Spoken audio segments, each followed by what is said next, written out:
Most people are spending $1,200 a year on financial advice that I will give them for free in under 30 seconds, and I switched 6 months ago using this exact setup. I remember the exact moment I almost regretted it, which was when I watched 6% of my portfolio vanish in a single afternoon because of a sudden API failure.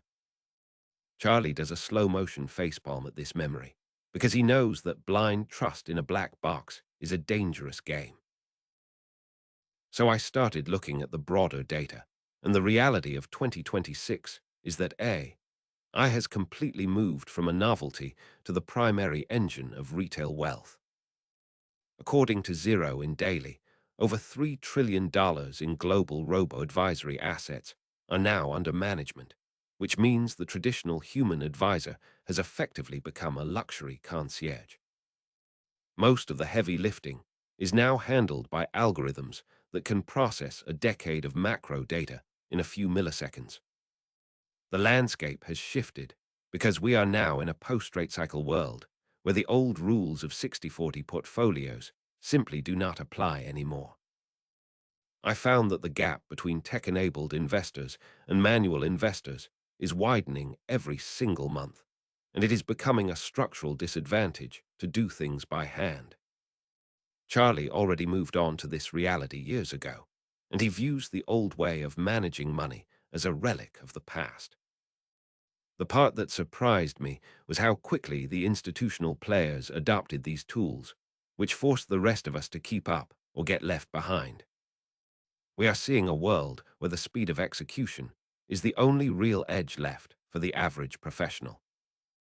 This shift is exactly why I spent the last 6 months testing every AI tool available to see what actually works. Look, when I first tested these tools, I thought the intelligence was the selling point, but I quickly realized that is a complete myth. The real danger is something called model fragility, which happens when an AI encounters a market regime shift that was not in its training data. I saw this happen during the flash crash in April, where the AI kept buying the dip based on historical patterns, while the rest of the market was fundamentally breaking. The thing is, I does not actually understand the world, so it only knows how to repeat what has worked in the past. This creates a massive blind spot during black swan events, because the bot is essentially driving a car by looking only at the rearview mirror. Charlie mocks the old-school advisors here, and he pretends to write a giant check for a 1% fee while laughing at how little actual value they provide during a crash.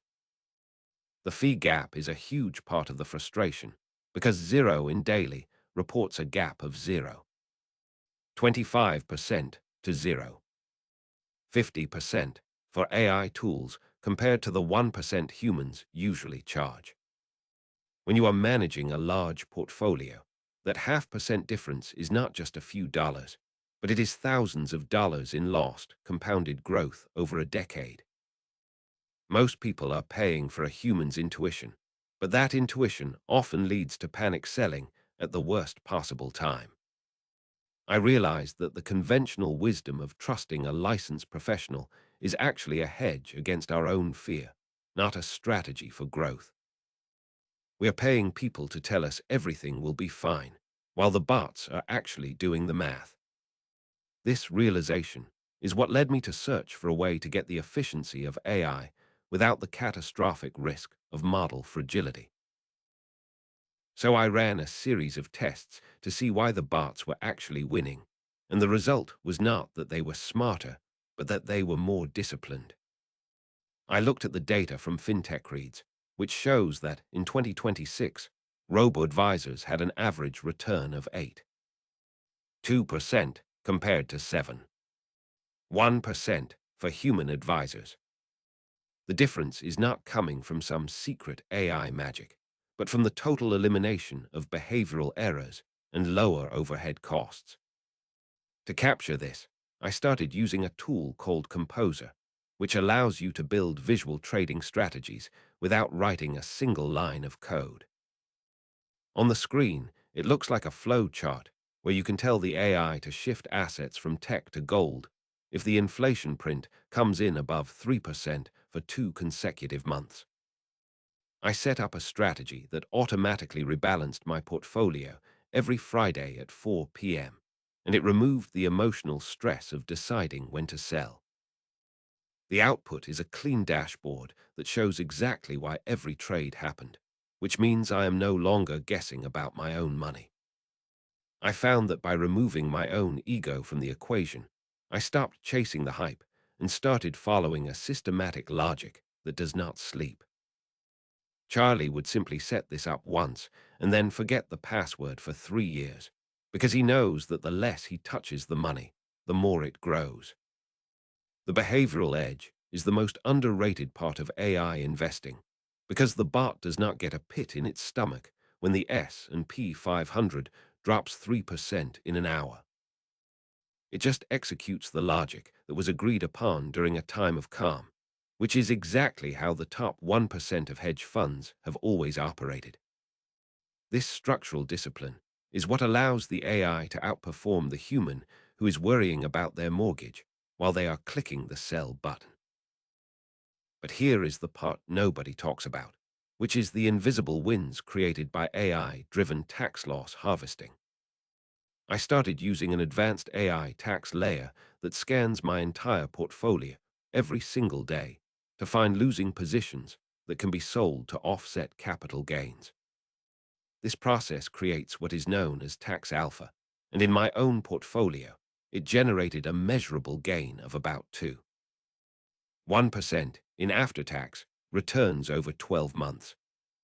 Charlie explains this using a metaphor involving a money-saving vacuum cleaner that just sucks up the tax waste that most people leave on the table. While a human advisor might do this once a year in December, the AI does it every 24 hours, which means it captures tiny market dips that a human would never notice.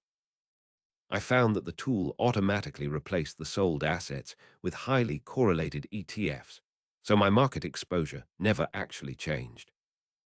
The result was a tax bill that was 15% lower than the previous year, and I did not have to spend a single weekend in a spreadsheet. This is where the AI truly destroys the human advisor, because no human can manually monitor 10 different assets every day for tax opportunities. I used a specific AI-integrated brokerage that handles this in the background, and the interface simply shows a running total of the taxes saved.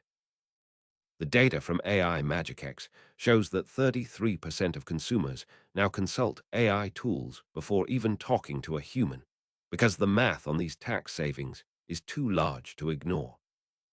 When you combine the lower fees with the tax alpha, you are essentially starting the year with a 2% head start over the manual investor. This is not about picking the next moonshot stock, but about optimizing the leaks in your financial bucket. And honestly, this changed everything for me when I stopped trying to go full AI and instead built a hybrid system. I realized that the ultimate edge is using AI for the execution, which is the how, while I retain total control over the strategy, which is the why. I now use AI to scan for anomalies and execute trades, but I am the one who decides the overall risk parameters based on my life goals. The strategy involves setting hard guardrails in the software, so if the portfolio drops more than 10% in a week, the AI is automatically locked out and the system reverts to a cash position.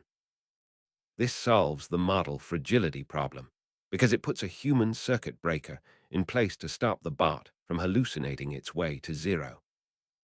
I found that this approach gives me the speed of a machine with the judgment of a person who actually understands the macro environment. I spent 30 days refining this loop, and I discovered that the most successful setup is to treat the AI as a highly skilled intern rather than a CEO. I give the AI a specific set of constraints, like only investing in companies with a debt-to-equity ratio below 0.5, and let it find the candidates. Then I spend 10 minutes reviewing the list and clicking approve, which means I am leveraging the AI's speed without giving up my agency. This hybrid model is the only way to survive the volatility of 2026 because it protects you from both human panic and machine failure. It transforms the relationship from one of blind trust to one of active supervision, which is how professional fund managers actually use technology. When I ran this setup against my old manual portfolio, the hybrid model had a lower drawdown and a higher net return.